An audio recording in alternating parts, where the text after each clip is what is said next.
पापा माँ, मर्द का जोर औरत पर चल सकता होगा, वहाँ पर नहीं। लेकिन सॉरी, आप जो कहेंगे मैं किसी भी डीएनए रिपोर्ट को नहीं मानता। आगे किसी का भी खून हो, मुझे नहीं फर्क पड़ता है, मैंने पाला है उससे।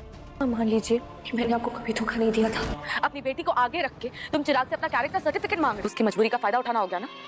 कैरेक्टर सर्टिफिकेट की जरूरत तुम्हें पड़ती होगी मिश्रा, मुझे उसकी कोई जरूरत नहीं है। आईने के सामने अपनी नजरों से नजरें मिला सकती हूँ, क्या तुम मिला पाओ? मैं गलत सही कर रही है, आपके दिए हुए धोखे की निशानी है। वो मेरी बेटी नहीं है, वो एक जीता जागता आपका पाप है। बेचारी अपनी दोनों बेटियों को ले। हेलो दोस्तों, दिल को तुमसे प्यार हुआ। मैं आज लावण्या दीपिका को रोकने की कोशिश करती है कि मंगनी को न लेकर जाए, लेकिन दीपिका नहीं मानते और वह रागिनी को लेने के लिए जाती है।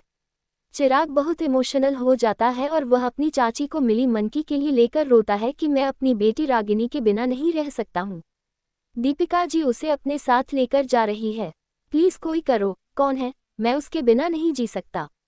फिर चंदू अपनी माँ के साथ वहां जाती है और वह डॉक्टर चिराग से कहती है कि आपको किसने रुलाया है? क्या कैक्टस आंटी ने रुलाया है? क्या आप रोते हुए बिल्कुल अच्छे नहीं लगते? आप बताओ, किसने क्या किया है? तो पृथ्वी कहता है कि वह रागिनी संडे इसलिए डॉक्टर अंकल रो रहे हैं। फिर चंदू डॉक्टर को रागिनी के रूम में लेकर जाते हैं।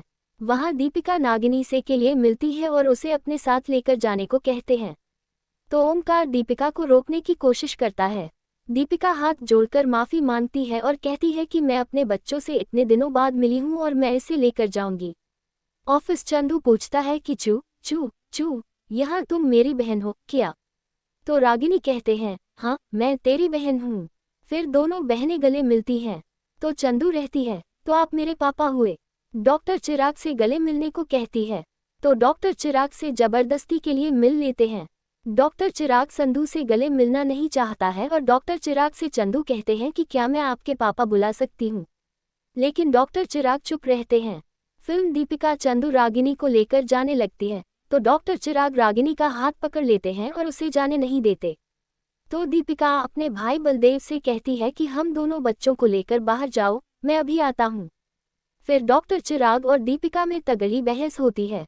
दीपिका डॉक्टर चिराग से कहती है कि एक औरत पर मर्द का जोर चलता होगा, लेकिन माँ पर मर्द का जोर नहीं चलता। और मैं क्या कर सकती हूँ, यह मैं अब आपको दिखाऊंगी। आपको पर जहाँ जाना है, कोर्ट जाना है और तो जाऊँ, मैं भी देखती हूँ कौन सा कोर्ट आपको मेरी बेटी की कस्टडी दिलाता है। तो चिराग दीपिका के सामने हाथ जोड़कर कहता है कि आप जो कहेंगे मैं वह करूँगा। प्लीज मेरी बच्ची को मेरे पास रहने दो, मेरे बच्चे को मत लेकर जाओ। तो दीपिका कहती है, मुझे आपसे कुछ नहीं चाहिए, बस ये स्वीकार कर लो कि मैं आपको धोखा नहीं दिया और चंदू आपकी बेटी है। तो डॉक्टर चिराग या मरने से मना कर देता है और कहता है कि आपके धोखे की निशानी को मैं अपना नहीं सकता। चंदू मेरी बेटी नहीं है। और चंदू ये सब सुन लेती है और चंदू वहां से चली जाती है। दीपिका और लावण्या चंदू को वहां देख लेते हैं।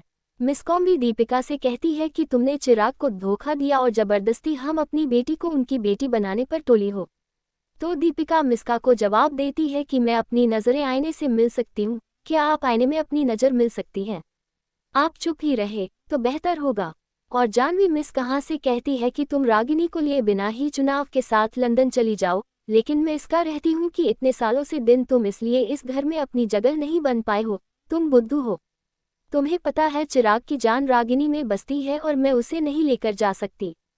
तो जानवी रहती है कि कोई और बच्चे ले आओ, चिराग उससे भी प्यार कर लेगा। लेकिन इसका कह दिया है, तुम इतने सालों में यह नहीं समझ पाए हो, तो तुम अपने बच्चे पर ध्यान दो, ये सब चिंता छोड़ दो। चिराग को मैं अपने आप संभाल लूंगी।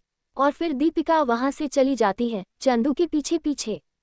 तो दोस्तों, ये देखना काफी दिलचस्प होगा कि क्या चंदू ने सब कुछ सुन लिया है और दीपिका चंदू को क्या जवाब देगी। तो दोस्तों, आपको यह एपिसोड कैसा लगा, हमें कमेंट में जरूर बताएं और चैनल को लाइक और सब्सक्राइब करें। धन्यवाद।